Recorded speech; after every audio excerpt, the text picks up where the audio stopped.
Observation আৰু experiment এই লেসনটো আৰু এটা ইম্পৰ্টেন্ট কুৱেশ্যন হৈছে is simple observation completely passive experience এটো নো হ'ব এবাৰ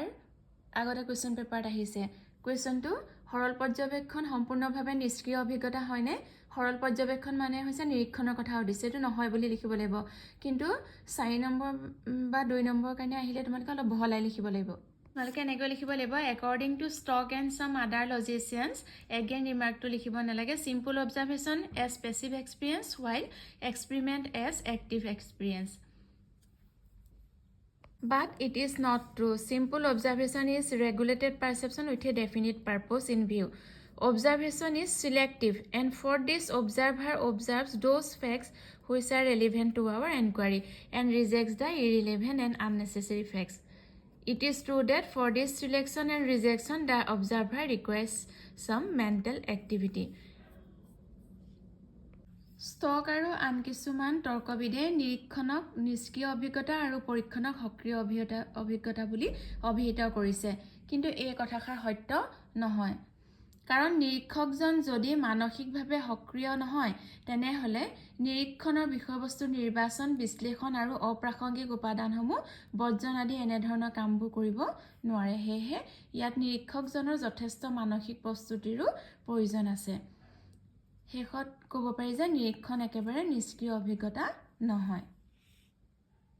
তোমালোকক মোৰ আগৰ ভিডিঅটোত দি দিছো এক্সপেৰিমেন্ট আৰু সিম্পল অবজাৰভেশ্যনৰ যোনবিলাক কুৱেশ্যন আহি আছে এক্সপেৰিমেন্টৰ এইটো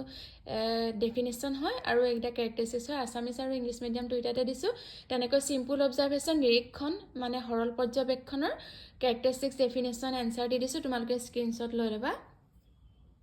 আৰু লগতে সিম্পল অবজাৰভেশ্যন আৰু এক্সপেৰিমেন্টৰ সিমিলাৰিটিজ মানে নিৰীক্ষণৰ পৰীক্ষণৰ মাজৰ সাদৃশ্য আৰু বৈসাদৃশ্য আৰু সিম্পল অবজাৰভেশ্যন আৰু এক্সপেৰিমেন্টৰ মাজৰ ডিফাৰেন্স মানে ডিসিমিলাৰিটি সব আনসাৰবোৰ মই দি দিছো তোমালোকে স্ক্ৰিনশ্বট লৈ লবা